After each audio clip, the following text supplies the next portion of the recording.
টাকার জন্য মা বাবা ভাই বোন আত্মীয় স্বজন সবাই ভুইলা গেছে।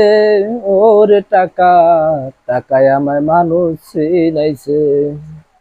টাকার জন্য কত মানুষের কথা শুনছি আমি। ওরে টাকা, টাকায় আমায় মানুষ চিনাইছে। ওরে টাকা, টাকায় আমায় মানুষ চিনাইছে। আত্মীয় স্বজনের চেয়ে বাইরে টাকার মূল্য বেশি। রক্তের চেয়েও দামি শুধু টাকা আর টাকা। রক্তের চেয়েও দামি শুধু টাকা। টাকা না থাকিলে কেউ জিজ্ঞাস করে না। টাকা না থাকিলে কেউই মূল্য দেয় না। ওরে টাকা, টাকায় আমায় মানুষ চিনাইছে। ওরে টাকা, টাকায় আমায় মানুষ চিনাইছে।